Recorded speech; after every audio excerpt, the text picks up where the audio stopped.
느헤미야서는 성벽을 재건하는 것이 주 스토리입니다. 기적적으로 52일 만에 성벽이 재건이 되었어요. 그러나 견고하게 유지하는 것이 더 중요하다고 그랬죠.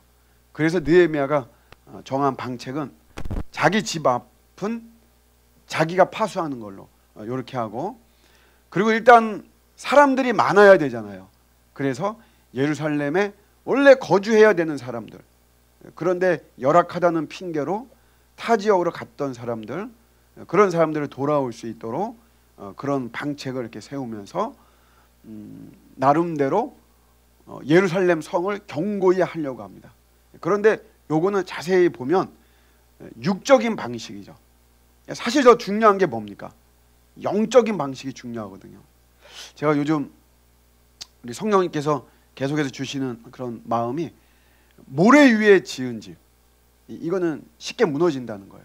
모래 위에 지은 집. 그게 아니라 반석 위에 세운 집, 말씀 위에 세운 집, 그런 마음을 많이 주시거든요. 우리가 육적으로 아무리 견고하게 하고 뭐 하더라도 중요한 거는 영적인 거예요. 그 핵심에는 하나님의 말씀이 있죠. 그래서 느헤미야가, 우리가 신의 한 수라 그러잖아요. 느헤미야가 예루살렘 성을 더 견고히 하기 위해서 신의 한 수를 두었어요. 그래서 누구를 청빙하죠? 누구를 청빙하느냐? 에스라 목사님을 청빙해요. 오늘날을 치자면 느헤미야는 평신도예요. 평신도인데 아주 하나님께 쓰임받은 인물이고, 에스라는 목사죠. 지금으로 치자면. 원래 느헤미야가 3차 기환의 그 메인인데, 그 앞에 2차 기환 때는 이 에스라가 메인이에요. 에스라가 사람들을 데리고 기환을 했다가 거기서 이제 영적으로 막 부흥을 시키죠. 그러다가 다시 이 페르시아로 돌아가요. 에스라가. 그래서 이 페르시아에 있던 이 에스라를 느헤미야가 청빙해 온 겁니다. 그게 신의 한 수예요. 그래서 이 에스라 목사님을 중심으로 말씀 성회를 지금 하는 것이 이 8장의 내용입니다. 날짜는 언제냐면 일곱째 날 초하루, 지금의 달력으로 치자면 신년 1월 1일이에요. 1월 1일. 그러니까 새해가 되면서 야, 우리 새롭게 하자. 그러면서 말씀 성회를 한 거죠. 저희도 항상 신년 초 되면 한 주간 저희가 저녁에 기도회 하잖아요. 그런 같은 개념이에요.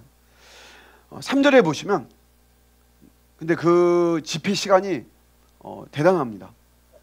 새벽부터 6시부터 낮 12시까지 6시간 동안 집회를 해요.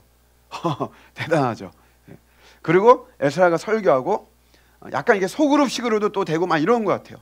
그래서 에스라에게 양육받은 레위 사람들, 아까 뭐 우리가 쭉 읽었잖아요. 뭐 예수아, 바니, 세레바, 야민, 악굽 어쩌고 저쩌고 쭉 이렇게 읽었는데, 이 사람들은 전부 다 거의 이 에스라에게 양육받았던 그런 레위 사람들이죠. 그러니까 이 사람들이 말씀을 또 강해를 해주고, 그 말씀을 듣고 오늘 성경에 보면 이 백성들이 율법을 깨달았다 이렇게 표현을 해요. 그리고 그 율법의 말씀을 듣고 다 울더라. 회개의 눈물도 있고 기쁨의 눈물도 있고 소망의 눈물도 있고 그런 거겠죠. 말씀이 들어와서 말씀을 깨닫고 말씀에 우리가 자극을 받으면 우리가 회개하고 울고, 그러나 기쁘고 소망을 가지면서 또 눈물도 흘리고, 똑같은 이치입니다. 일단 여기서 우리가 붙잡아야 되는 게, 율법을 듣고, 그렇죠? 말씀이죠. 하나님 말씀. 이때는 아직 구약이니까 앞서 모세오경을 주로 이야기하죠. 율법은 모세오경입니다. 그 말씀을 들었다는 거예요. 지금으로 치자면 우리가 뭡니까? 성경을 읽는 거죠. 성경 읽는 게 기본이에요. 오늘 이 시대는 인스타 시대, 뭐 넷플릭스 시대, 뭐 유튜브 시대, 스마트폰 시대, 스마트폰으로 대변되는 이런 시대예요. 근데 이런 시대에 우리가 성경으로 돌아가야 됩니다. 성경에 우리는 더 비중을 둬야 돼요. 성경을 더욱더 우선시하고, 성경 읽는 게 가장 기본이고 기초인 것이에요. 사도행전 6장에 보면 7 집사를 세웁니다. 집분자가 교회의 세워지는 그런 스토리를 담고 있는데, 초대교회 갈등이 있었거든요. 그래서 그때 이 사도들이 결정한 것은 뭐냐면, 일단 사역들을 내려놓고 기도와 말씀에 전무하기로 결심해요. 이 말은 그런 사역은 필요 없다 이런 말이 아니에요. 어떻게 여러분 사람들이 모여서 공동체를 이루어가는데 사역이 어떻게 필요 없겠어요? 당연히 필요하죠. 사도들이 우리는 그런 거 안 해. 우리는 기도하고 말씀만 읽을 거야. 이런 것이 아니고 하나님의 말씀을 붙잡고 기도하고 하는 것이 사역의 본질이라고 하는 것을 알려주는 거예요. 여러분, 우리가 성경을 놓치고는, 기도를 놓치고 이런 거 소홀히 하고는 사실 아무것도 못하는 겁니다. 뭔가 되어지는 것 같지만 모래 위에 지은 집이나 마찬가지인 거예요. 제가 김동호 목사님 그 영상을 우연히 보게 됐어요. 왜 봤냐면 거기 나오는 제목이 이런 제목이에요. 어떤 사모님이 상담을 하고 이제 거기에 대해서 대답을 해주는 그런 영상인데, 그 제목이 교회 경제 상황이 나빠 결국 예배는 줄이고 다른 일을 하게 되었습니다. 이렇게 이제 제목이 나와 있어요. 그래서 요게 참 나랑 상황이 좀 비슷하네. 그래서 이제 궁금해서 한번 들었어요. 내용은 이거죠. 남편 목사님이 교회를 개척해서 상가 임대 교회입니다. 교인이 한 10여 명 정도 이렇게 모이는데 그러다 보니까 재정이 열악하죠. 그래서 교회 운영비나 또 생활비 이런 거를 벌기 위해서 이 목사님이 물류 상하차 하는 이제 이런 일을 하면서 교회를 꾸려나가는 거예요. 새벽기도 참석하는 사람이 없어서 2년 전부터는 새벽기도도 없고 수요 예배도 드리는 자가 없어서 이번 주부터 수요 예배는 드리지 않는 걸로 이렇게 되었다는 거예요. 그러면서 일을 더 하기로 결정을 했다. 교회 양극화가 심해지는 이런 상황인데 이렇게 하면서까지도 목회를 해야 합니까? 이런 고민을 질문한 거예요. 거기에 대해서 이 김 목사님이 대답을 해주시는 건데 이런 말씀을 하나 하시더라고요. 지출을 줄여라. 지출. 쓸데없이 나가는 그런 지출이 분명히 있다. 쓸데없는 건 아니지만 어쨌든 허리띠를 졸라매야 된다. 그러면서 교회 공간 활용에 대해서 접근을 하면서 이야기를 하는 거예요. 상가 임대를 해서 하면 주중에 아무 예배도 드리지 않는데 주일날만 예배 드린단 말이에요. 그런 거는 좀 고민을 한번 해봐야 되지 않겠냐 이러면서 본인 아드님 이야기를 하시더라고요. 그 아들도 목사님인데 교인이 한 10명 정도 된대요. 근데 이 아들은 옷가게를 합니다. 교회 이름이 뭐냐면 수박교회예요. 수박교회. 우리 과일 수박 있잖아요. 그 수박교회. 왜냐하면 굴러다닌다 이거예요. 교회가 굴러다닌다. 한 군데서 딱 예배 드리는 것이 아니고 하루는 자기 집에서 예배 드리고 또 굴러가서 또 교인 집에서 예배 드리기도 하고 또 그런 작은 교회들 또 연합하는 경우가 있거든요. 그런 데 가서 또 예배 드리고 또 카페 빌려서 예배 드리고 이렇게 하다 보니까 임대료도 나가는 게 없고 사례비가 나가는 것도 없고 아들 교회는 교인이 10명 정도 모이는데 흑자래요. 그래서 오히려 선교비가 있어서 어디에 선교를 할까 고민이다 이렇게 소개를 하시더라고요. 예배당이 있는 것은 원칙이지만 거기에 너무 집착하는 것은 좀 아니지 않느냐 이런 의견을 내놓으신 거예요. 그러면 사람들은 야 그게 교회냐 이렇게 반문할 수도 있겠죠. 그런데 신령과 진정으로 예배 드린다면 그 10여 명이 정말 신령과 진정으로 예배 드린다면 그거는 훌륭한 예배다 이렇게 말씀을 하시는 거죠. 이러면서 이 목사님이 이런 말씀을 하시더라고요. 소명받은 목사들이 지금은 세상에 뛰어드는 것이 필요하다. 많이 좀 생각하게 됐어요. 소명받은 목사들이 지금은 세상으로 뛰어드는 것이 필요하다. 제가 아는 목사님이 배우예요. 배우. 배우를 겸직해요. 헐리우드 배우입니다. 헐리우드, 미국 헐리우드 아시죠? 대단하잖아요. 거기 배우예요.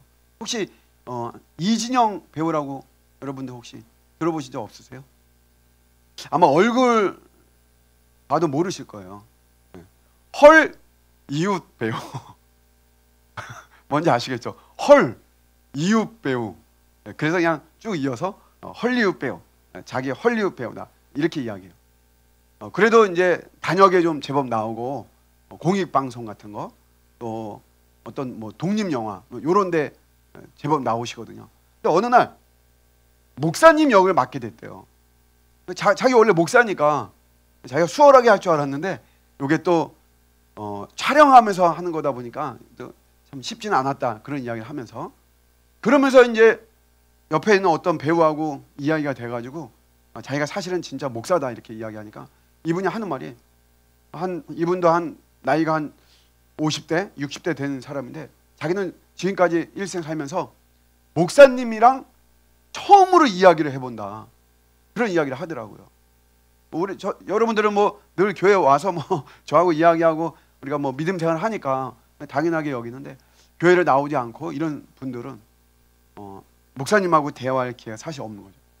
사실 저도 스님하고 대화해 본 것도 사실 얼마 되지 않아요. 그전에는 스님하고 대화를 할 시간이, 기회가 사실 없었기 때문에. 그러니까 일반 사람들도 마찬가지인 것 같아요. 그러면서 목사님이랑 대화는 참 난생 처음이다. 저도 사실은 뭐 이 지역과 교류가 거의 없는 이런 편에 있는데, 이 세상으로 뛰어드는 것이 참 필요한 이런 시대가 되긴 됐구나, 뭐 이런 뭐 생각도 하게 되면서, 그러면서 그러면 이제 이런 생각하는 거죠. 그렇게 일을 하면서 세상 속에서 오히려 더 전도하고 복음을 전할 수 있고 참 오히려 좋겠다, 이렇게 이야기하는데, 이 김도호 목사님은 이런 말씀하시더라고요. 그거 아니다 이렇게 이야기해요. 일하면서 목사님들이 전도하면 되겠다라고 생각하지만 실은 그게 너무 순진한 생각이다, 일방적인 생각이다. 자기 아들은 철저하게 장사꾼이래요. 손님들에게 전도하고 이렇게 하지 않는데요. 대신에 옷장사를 하는데 아주 정직하게 그렇게 장사를 한다.